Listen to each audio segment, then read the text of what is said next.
حاضرین جمعہ، خطبہ مسنونہ کے بعد میں نے سورۃ آل عمران آیت نمبر 112 کی تلاوت کی ہے۔ آج کی خطبہ جمعہ انشاءاللہ اسی آیت کریمہ کی روشنی میں آپ کے سامنے کچھ باتیں عرض کرنے کی کوشش کروں گا۔ اللہ رب العالمین سے دعا گو ہوں کہ اللہ تعالی ہمیں اور آپ کو صحیح معنوں میں سننے اور اس پر عمل کرنے کی توفیق عطا فرمائے، اور مجھے حق اور کتاب و سنت کی روشنی میں بولنے کی توفیق عطا فرمائے، آمین۔ حاضرین جمعہ، جو آیت کریمہ میں نے آپ کے سامنے تلاوت کی ہیں، اس آیت کریمہ کو سمجھنے سے پہلے اور ان کی تشریح کرنے سے پہلے آپ کے سامنے سنن ترمذی کی ایک حدیث رکھ دینا مناسب سمجھتا ہوں، تاکہ اگر ہم نے وہ حدیث سمجھ لی تو پھر یہ آیت کریمہ سمجھنے میں آسانی ہوگی، اور اس آیت کریمہ اور حدیث کو سامنے رکھتے ہوئے جو آگے کی باتیں ہوں گی وہ ہم بآسانی سمجھ سکیں گے۔ سنن ترمذی کی جو حدیث ہے، اس کے راوی حدیث عبداللہ بن عمر رضی اللہ تعالیٰ عنہ ہے۔ وہ بیان کرتے ہیں کہ اللہ کے رسول جناب محمد عربی صلی اللہ علیہ وسلم نے فرمایا، لا يأتين على أمتي ما أتى على بني إسرائيل حظو النعل بالنعل حتى إن كان منهم من أتى أمه علانية لكان في أمتي من يصنع ذلك۔ اس حدیث کے بارے میں پہلے میں واضح کر دوں، راوی حدیث عبداللہ بن عمر، یہ حدیث سنن ترمذی کی ہے، اور اسے علامہ البانی رحمہ اللہ جو عصر حاضر کے محدثین میں سے ہیں اور حدیث فن میں مہارت رکھتے ہیں، علامہ البانی رحمہ اللہ نے اس حدیث کو حسن درجے تک پہنچایا ہے۔ آپ اس حدیث کو سلسلۃ صحیحہ میں دیکھ سکتے ہیں۔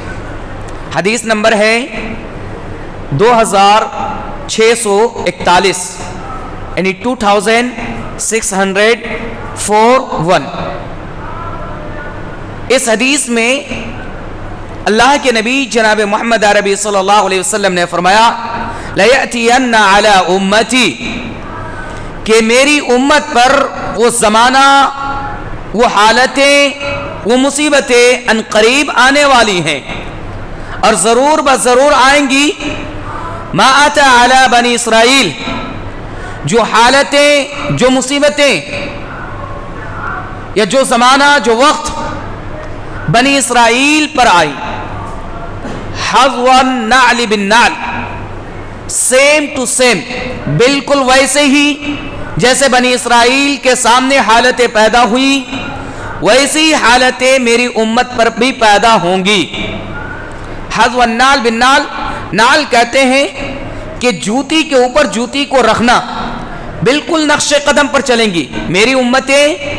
ایسی ہوں گی کہ جس طریقے سے بنی اسرائیل کام کرتے ہیں، بنی اسرائیل عمل کرتے ہیں، یہودی عمل کرتے ہیں، اسی طریقے سے میری امت کے لوگ بھی عمل کرنا شروع کریں گے۔ ایسا زمانہ، ایسا وقت آئے گا۔ حتی ان کان منہم من اتی امہ علانیہ، یہاں تک کہ اگر بنو اسرائیل میں کوئی ایسا بندہ ہے، ایسا کام کرنے والا کہ جو اپنی ماں کے ساتھ اعلانیہ طور پر بدکاری پر اتر آئے، تو میری امت میں بھی کوئی ایسا بندہ ہوگا کہ وہ اپنی ماں کے ساتھ بدکاری انجام دے گا، برے فعل کریں گے اعلانیہ طور پر۔ یہ ضرور ایسا لوگ میری امت میں بھی پیدا ہوں گے۔ یہ اللہ کے نبی جناب محمد عربی صلی اللہ علیہ وسلم نے بیان فرمایا۔ اسی حدیث میں آگے اللہ کے نبی جناب محمد عربی صلی اللہ علیہ وسلم نے یہ بھی بیان فرمایا کہ ان بنی اسرائیل، کہ بے شک بنی اسرائیل تفرقت 72 ملہ، کہ بے شک بنی اسرائیل 72 فرقوں میں بٹ گئی، ان میں 72 فرقے پیدا ہوئے. وَتَفْتَرِقُ أُمَّتِي عَلَى 73 مِلَّةٍ، اور میری امت میں بھی 73 فرقے بنیں گے، میری امت بھی 73 فرقوں میں بٹیں گے. كُلُّهُمْ فِي النَّارِ، سارے کے سارے فرقے، سارے کے سارے گروہ جہنم کے ایندھن بن جائیں گے. إِلَّا مِلَّةً وَاحِدَةً، سوائے ایک ملت کے، ایک گروہ کے، ایک جماعت کے. اللہ کے نبی جناب محمد عربی صلی اللہ علیہ وسلم سے سوال کیا گیا، پوچھا گیا، قیل یا رسول اللہ من ہی، کہ وہ ملت، وہ جماعت کون سی جماعت ہوں گی؟ اللہ کے نبی جناب محمد عربی صلی اللہ علیہ وسلم نے فرمایا ما انا علیہ و اصحابی، وہ جماعت جو ناجح جماعت ہوں گی، جو جنتی جماعت ہوں گی، ان 72-73 فرقوں میں سے وہ گروہ جس پر میں اور میری صحابی ہیں، میں اور میرے صحابی ہیں، جس پر وہ رہیں گے وہی اصل جماعت جو ہے ناجح جماعت ہوں گی. یہ حدیث ہم نے مختلف خطبہ، مختلف علماء سے بارہا سنتے آئے ہیں، یہ عام حدیث ہیں. لیکن آج کی خطبہ جمعہ میں اس حدیث کو میں اس انداز سے نہیں بیان کرنے والا جس انداز سے ہم اور آپ عام حالاتوں میں سنتے آئے ہیں. انشاءاللہ اس کی ایک دوسری پہلو آپ کے سامنے ذکر کرنے والا ہوں. اس حدیث میں، یہ نبی کریم صلی اللہ علیہ وسلم کی حدیث ہے جس میں اللہ کے نبی صلی اللہ علیہ وسلم نے 3 پہلو کا ذکر فرمایا ہے. اس حدیث کو 3 حصے میں تقسیم کیا جا سکتا ہے، اور تینوں حصے ہمارے ذہن میں اچھی طریقے سے ہونا چاہیے، رہنا چاہیے. پہلے حصے میں اللہ کے نبی صلی اللہ علیہ وسلم نے ہمیں یہ باخبر کیا کہ بنو اسرائیل میں جو حالتیں پیدا ہوئی وہ حالتیں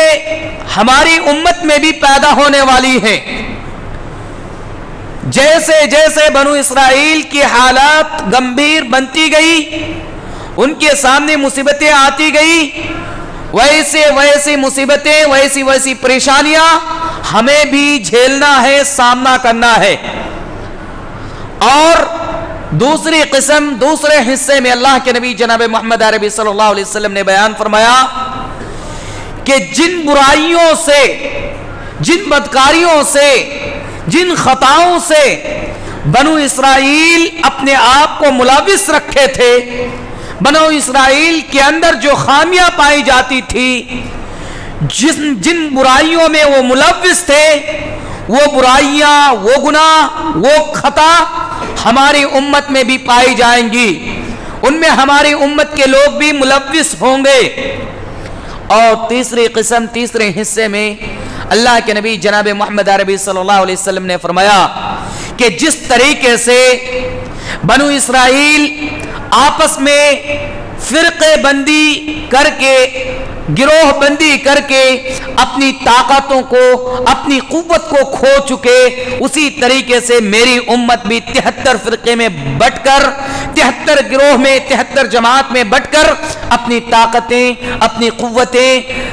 کھو دیں گی، وہ بھی اپنی آپ کو ذلیل کروا لیں گے، رسوا کروا لیں گے. یہ اللہ کے نبی جناب محمد عربی صلی اللہ علیہ وسلم کی حدیث تھی. اب آئیے جو آیت کریمہ میں نے آپ کے سامنے تلاوت کی تھی خطبہ مسنونہ کے بعد، اس کو دیکھتے ہیں. اللہ کے نبی جناب محمد عربی صلی اللہ علیہ وسلم نے فرمایا کہ بنی اسرائیل 73 فرقوں میں بٹیں گے، جن میں سب کے سب جہنمی ہوں گے، اور ہماری امت میں بھی 73 فرقے میں بٹیں گے، سب کے سب جہنمی ہوں گے ایک کے علاوہ. اور ان کی برائیاں بیان کی. اب اس آیت کریمہ کو ہم دیکھتے ہیں، اللہ رب العالمین نے فرمایا غربت علیہم الذلہ. بنی اسرائیل کی حالات کو بیان کرتے ہوئے اللہ رب العالمین نے بیان فرمایا ضربت علیہم الذلہ کہ اللہ رب العالمین نے ان پر ذلت مسلط کر دی. اینما ثقفوا وہ جہاں کہیں بھی رہے وہ ذلیل و رسوا ہی رہیں گے اور قیامت کی 4 تاریخ تک وہ ذلیل و رسوا رہیں گی. بنی اسرائیل کبھی بھی اب وہ مقام نہیں پا سکتے جو مقام پر وہ پہلے فائز تھے. وہ اب ہمیشہ ہمیش کے لیے ذلیل و رسوا ہو گئے اور ذلیل و رسوا ہی رہیں گے. ان پر ذلت مسلط کر دی گئی ہمیشہ ہمیش کے لیے. الا بحبل من اللہ مگر یہ کہ وہ اللہ کی رسی کو مضبوطی سے تھام لے یعنی اللہ کی پناہ میں آ جائے. وحبل من الناس یا لوگوں کی کوئی بڑی جماعت کی پناہ میں آ جائے کوئی بڑی شخصیت کی پناہ میں آ جائے یا کوئی بڑا نظام کے پناہ میں آ جائے. اب اس آیت کریمہ کو سمجھنے کی کوشش کرتے ہیں. اس آیت کریمہ میں پہلے ٹکڑے میں اللہ رب العالمین نے بنی اسرائیل کی ذلت کو بیان کیا اور فرمایا کہ یہ ہمیشہ ہمیش کے لیے ذلیل رہیں گے رسوا رہیں گے. ان پر مصیبتیں یہ ذلیل اور رسوا ہی رہیں گی اور یہ جہاں کہیں پہ بھی رہے دنیا کے کسی بھی کونے پر وہ رہے ان پر ذلت مسلط ہی رہیں گی. لیکن تھوڑا سا ٹھہر کے ہمارے ذہن میں ایک سوال پیدا ہو رہا ہوگا کہ آخر جب بنی اسرائیل ہمیشہ ہمیش کے لیے ذلیل ہو گئے اللہ رب العالمین نے انہیں ذلت مسلط کر دی تو پھر آج یہ اس قدر سربلندی پر کیوں ہے؟ آج اتنی طاقتور اور اتنی پاورفل کیسے بن گئے؟ ہمارے ذہن میں سوال ہوتا ہوگا. تو اس سوال کا جواب بھی اللہ رب العالمین نے اسی آیت میں ارشاد فرمایا کہ الا بحبل من اللہ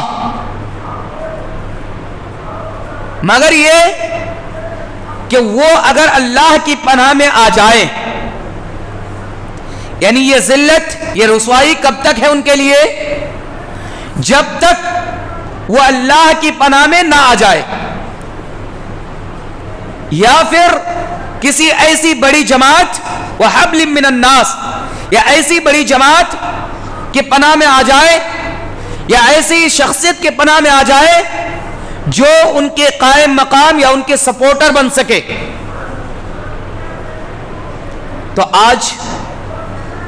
ہم اور آپ دیکھیں اللہ کے نبی صلی اللہ علیہ وسلم کی سیرت کو. خیبر میں اللہ کے رسول جناب محمد عربی صلی اللہ علیہ وسلم نے آخری یہودی حکومت کو نیست و نابود کر دیا تھا ان کا خاتمہ کیا تھا ان کی حکمرانی ختم ہو گئی تھی اور وہاں سے لے کر اس وقت سے 1948 تک وہ ایسے ہی ذلیل و خوار ہوتے رہے دنیا کے سامنے ہاتھ پھیلاتے بھیک مانگتے رہے. اور اس چیز کو اللہ رب العالمین نے بھی فرمایا کہ غربت علیہم الذلہ اور اسی آیت میں آگے اللہ رب العالمین نے فرمایا غلبت علیہم المسکنہ کہ ان پر مسکینت یعنی فقیری غریبی لاد دی گئی مسلط کر دی گئی. اور جب سے اللہ کے رسول جناب محمد عربی صلی اللہ علیہ وسلم نے خیبر کے موقع پر انہیں ذلیل اور رسوا کیا ان کو ہرایا شکست دی ان کی حکومت ختم کی تب سے لے کر 1948 تک وہ ایسے ہی رہے ذلیل و خوار رہے. اس کے بعد ان کے پشت پناہ اور یہ ایک دو بڑی طاقت کے پناہ میں آ گئی تب سے وہ طاقتور اور قوت والے بن گئے امریکہ اور برطانیہ. یہ ان کے سپورٹر بنے 1948 میں اور اس وقت سے انہوں نے اپنا سر اٹھانا شروع کیا. تو یہ آیت کریمہ اور حدیث رسول ہمیں اور آپ کو جو تنبیہ کرنا چاہتی ہیں وہ یہ کہ جن حالات سے اور جن برائیوں کی وجہ سے بنی اسرائیل ذلت اور رسوائی کے اس دہانے پر پہنچ چکے کہ اس کو جانور سے بھی بدتر زندگی گزارنے پر مجبور کر دیا، اگر ان برائی اور وہ حالتیں ہم پر بھی آ جائیں، اگر ہم نے وہی کام یا وہی اعمال شروع کر دیے جو اعمال بنو اسرائیل کے یہاں تھا، تو ہماری بھی حالتیں وہی ہونے والی ہیں جو حالتیں بنو اسرائیل کی تھی۔ لیکن اگر ہم اور آپ ان حالات سے اپنے آپ کو بچانا چاہتے ہیں، ان حالات سے اپنے آپ کو آزاد کرنا چاہتے ہیں، تو بنو اسرائیل کے لیے تو دو راستے تھے کہ ایک یا تو وہ اللہ والے بن جائے، اللہ کی پناہ میں آ جائے، یا وہ کسی بڑی طاقت کی پناہ میں آ جائے، کسی بڑی شخصیت کی پناہ میں آ جائے۔ لیکن ہم امت محمدیہ کے لیے صرف ایک ہی راستہ ہے، اور وہ یہ کہ ہم اللہ کی پناہ میں آ جائیں۔ کیوں؟ کیونکہ ہم امت محمدیہ کو دنیا کے اندر کوئی ایسی جماعت یا کوئی ایسی گروہ نہیں ہے جو ہمیں دل کی گہرائیوں سے ایکسپٹ کر سکے، قبول کر سکے، ہمیں پناہ دے سکے۔ کیوں؟ کیونکہ اللہ رب العالمین نے اس کا بھی جواب دیا ہے، اللہ کے رسول صلی اللہ علیہ وسلم نے ان کا بھی جواب ارشاد فرمایا کہ کفر جو ہے الکفر ملت واحدہ، کہ تمام کے تمام کفر ایک ہی ملت ہیں۔ تو بنو اسرائیل کو کفر نے پناہ دی، ہم امت محمدیہ کو کوئی پناہ دینے والا نہیں ہوگا، ہم امت محمدیہ کی سپورٹر کوئی نہیں بننے والا ہوگا۔ اس لیے اگر ہمیں اور آپ کو ان حالات سے اپنے آپ کو بچانا ہے جو حالات بنو اسرائیل کی تھی، تو ہمیں ایک ہی راستہ بچتا ہے، اور وہ یہ کہ ہم اللہ والے بن جائیں۔ اللہ والے بننے کا مطلب یہ ہے کہ ہم اللہ کے فرمودات کے مطابق اپنی زندگی بسر کریں، تب تو جا کر ہم اور آپ اپنی ان حالات سے آزاد ہو سکتے ہیں، ورنہ پھر ہماری بھی وہی حالت ہوں گی جو حالت بنو اسرائیل کی تھی کہ وہ ذلیل ہو گئے تھے۔ آج کی ڈیٹ میں اگر ہم اور آپ دیکھیں تو ذرا اپنی تاریخ کا مطالعہ کیجئے کہ ہندوستان میں ہماری اور آپ کی اوقات کیا تھی۔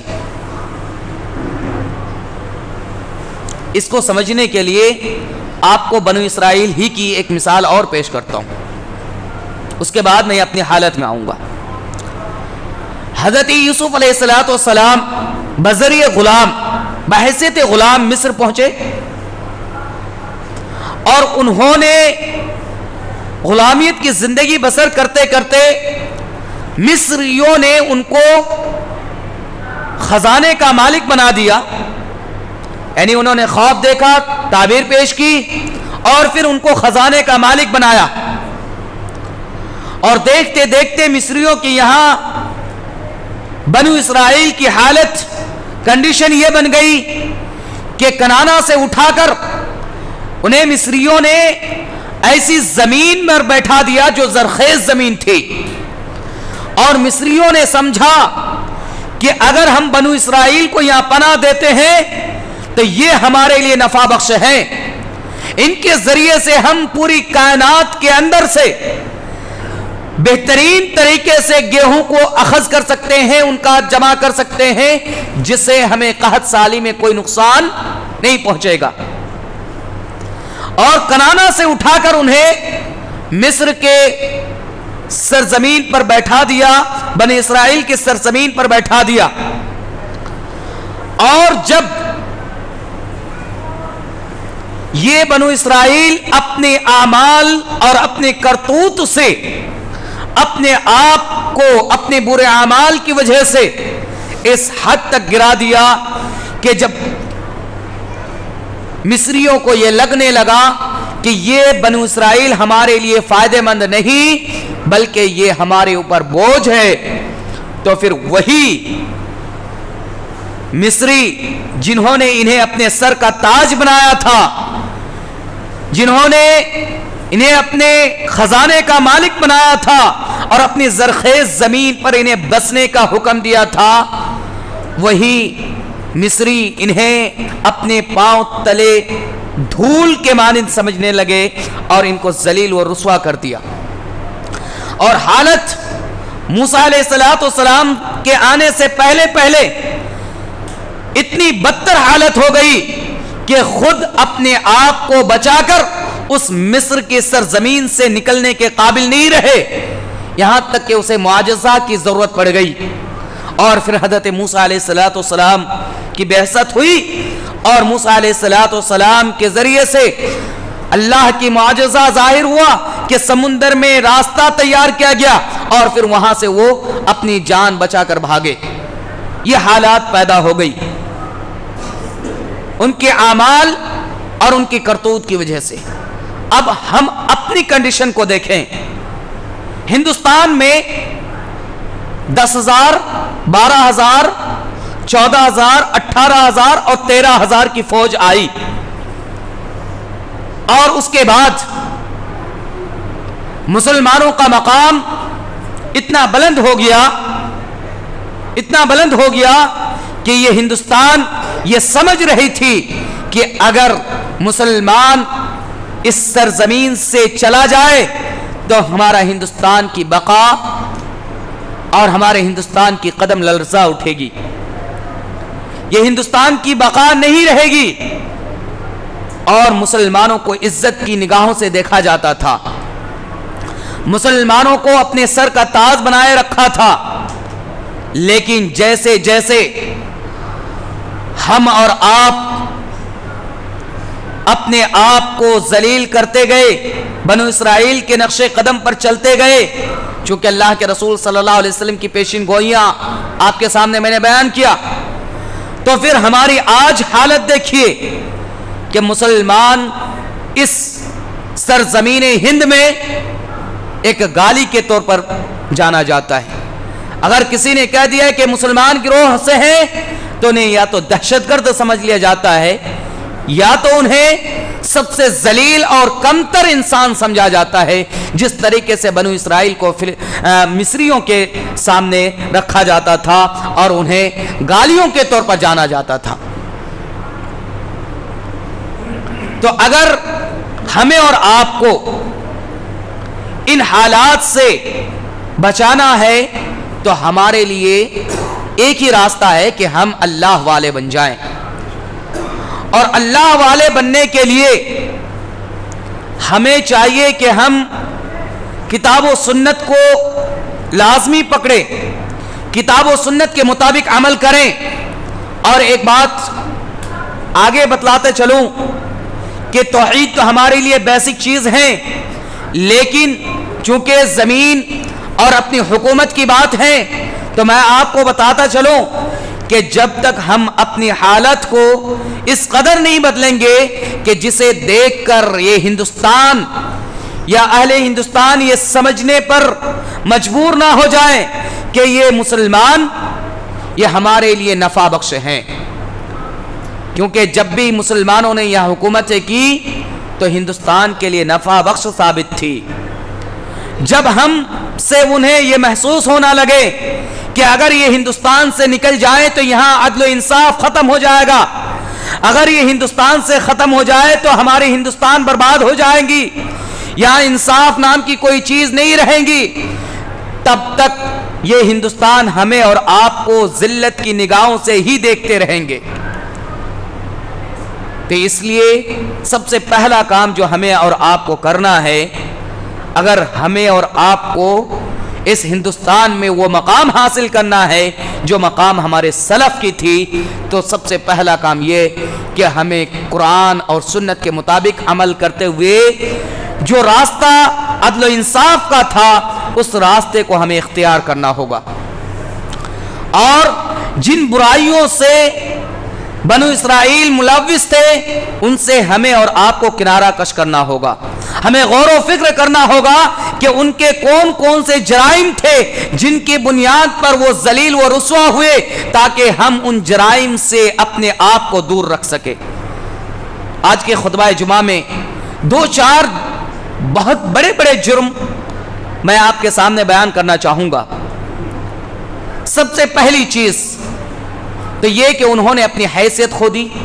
جسے میں نے آپ کے سامنے ذکر کیا۔ ہمیں اپنی حیثیت اور ہمیں اس مقام پر لانا ہوگا کہ ملک والے یہ سمجھنے لگے کہ یہ ہمارے لیے نفع بخش ہے۔ دوسری بات جو بنو اسرائیل کے اندر تھی اور آج بھی موجود ہے، اور وہ مرتے دم تک قیامت تک ان کے اندر یہ صفت موجود رہے گی کہ وہ بات بات پر وعدہ تو کرتے ہیں لیکن وعدے پر کھڑے نہیں اترتے۔ وہ زندگی بھر وعدہ کرتے آئے کہ ہم ایسا کریں گے ویسا کریں گے، لیکن آج تک وہ وعدے پر کھڑے نہیں اترے، جس کی بنیاد پر ان کی یہ حالت ہوئی۔ اور یہ حالت آپ اپنی گریبان پر جھانکے تو کیا ہم بنو اسرائیل سے کمتر ہیں؟ ہمارے مسلمان سماج میں آپ دیکھیں تو ایسے موجود لوگ ہیں کہ آپ بات بات پر وعدہ تو کر لیتے ہیں لیکن وعدہ خلافی بھی پائی جاتی ہے۔ تو ہمیں سب سے پہلے تو بنو اسرائیل کی اس جرم سے ہمیں اپنے آپ کو دور کرنا ہوگا کہ ہم اگر کسی سے وعدہ کریں تو اس کو پورا کرنے کی کوشش کریں۔ نبی کریم صلی اللہ علیہ وسلم کی سیرت سے آپ کو ایک مثال دینا چاہوں گا۔ جب صلح حدیبیہ کا موقع تھا، اللہ کے نبی صلی اللہ علیہ وسلم نے حدیبیہ کے مقام پر مشرکین مکہ سے ایک پرومس کیا، معاہدہ کیا، اور وہ معاہدہ یہ تھا کہ اگر مکہ سے کوئی مسلمان بن کر آپ کے پاس آتا ہے تو اسے ہمیں واپس کرنا ہے۔ یہ بات فائنل ہوئی تھی، لکھنے کا کام ہو چکا تھا، لیکن ابھی اللہ کے رسول جناب محمد عربی صلی اللہ علیہ وسلم اس پیپر پر سگنیچر نہیں کیے تھے، سائن نہیں کیے تھے کہ اسی موقع پر حضرت ابو بشر رضی اللہ تعالی عنہ بیڑیوں سے جکڑے ہوئے بڑی مشکلات کے ساتھ نبی کریم صلی اللہ علیہ وسلم کی خدمت میں حاضر ہوتے ہیں۔ اللہ کے نبی جناب محمد عربی صلی اللہ علیہ وسلم سے دریافت کرتے ہیں کہ اللہ کے رسول، میں بہت پریشانیوں کے ساتھ آپ کے پاس آیا ہوں، مجھے مکہ واپس نہ کیجیے گا، مجھے مکہ واپس نہ بھیجیے گا۔ وہاں جو مشرکین مکہ کی طرف سے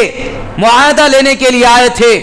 انہوں نے موقع پا کر کہا کہ اللہ کے رسول، یہ پہلا موقع ہے اپنی پرومس کو پورا کرنے کا، اگر آپ نے ان کو ہمارے ساتھ مکہ جانے دیا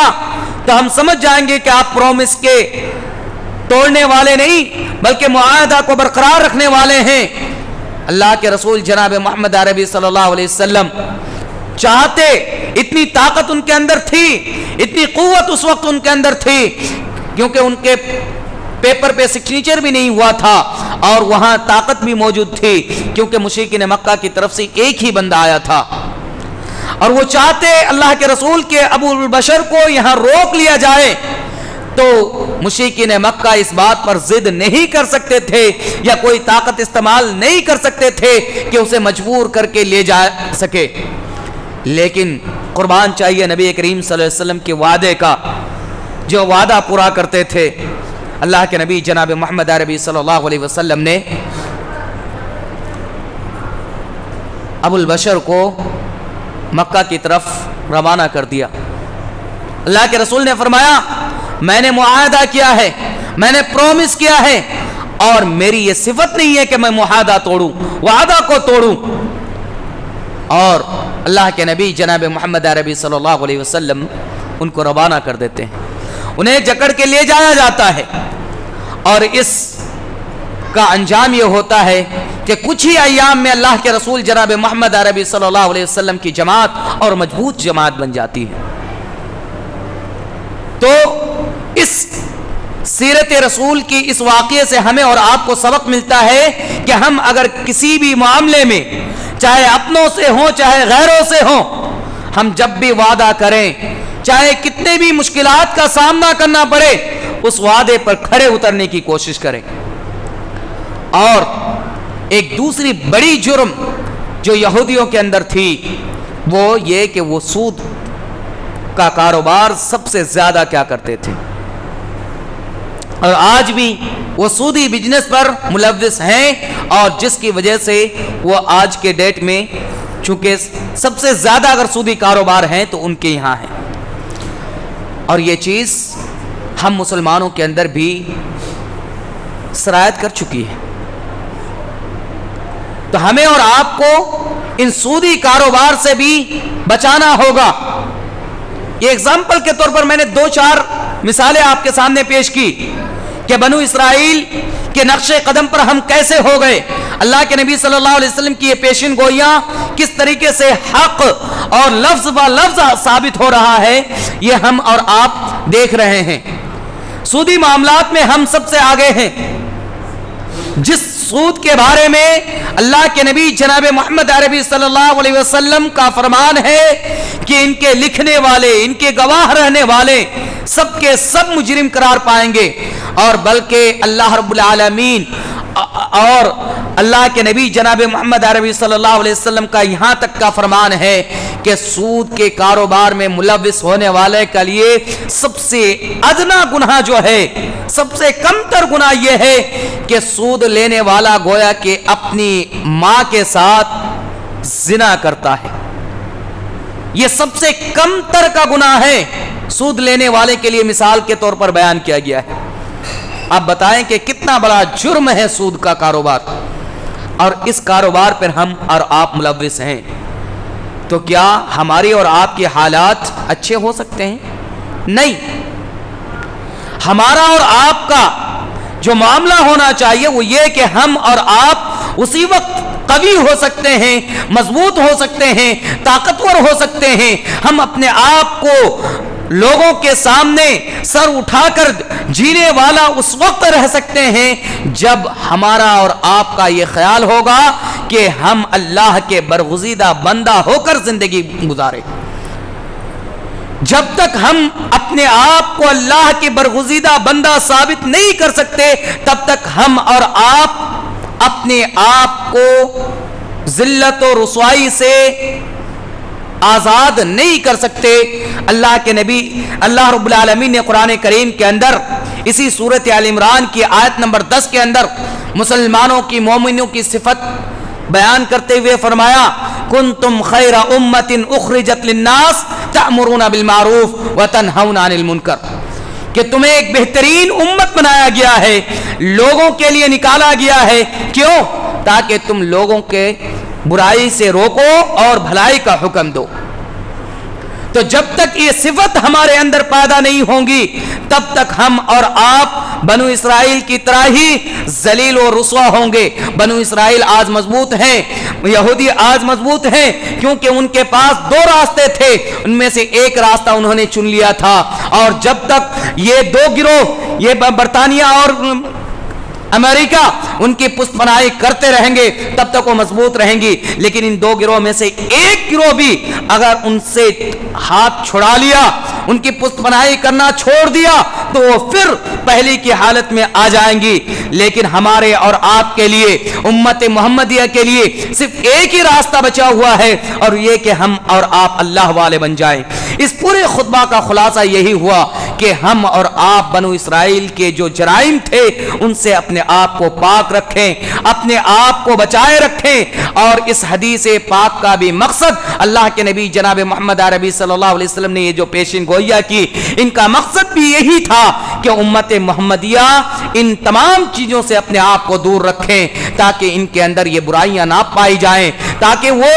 اس طریقے سے ذلیل و رسوا نہ ہو۔ اللہ رب العالمین سے دعا گو ہوں کہ اللہ تعالی ہمیں اور آپ کو کتاب و سنت والا بنائے، کتاب و سنت کے مطابق عمل کرنے والا بنائے، ہمیں اللہ رب العالمین کے فرمان کے مطابق عمل کرنے والا بنائے، آمین۔ اللہ رب العالمین ہمیں ان تمام جرائم سے دور رکھے جن جرائم کی وجہ سے بنو اسرائیل اللہ رب العالمین کے یہاں بلکہ پوری دنیا کے یہاں ملعون قرار پایا۔ اللہ رب العالمین ہم میں سے جو بیمار ہے انہیں شفاء عاجلہ کاملہ عطا فرما، اللہ جو پریشان حال ہیں اللہ انہیں ان کی پریشانیوں کو دور کر دے۔ اللہ علیہ فلسطین کے مسلمان پریشان ہیں، مظلوم ہیں، اللہ تو ان کی مدد فرما، غیبی مدد فرما۔ اللہ جو مسلمان اس دنیا سے رخصت ہو چکے ہیں اللہ ان کی قبروں کو روشن کر دے، ان کی قبروں کو منور کر دے۔ اللہ ہم میں سے جن کے والدین اس دنیا میں موجود ہیں اللہ انہیں نیک عمل کرنے کی توفیق عطا فرما، انہیں صحت و عافیت سے رکھیں۔ اللہ جو اس دنیا سے رخصت ہو چکے ہیں اللہ ان کی مغفرت فرما، آمین۔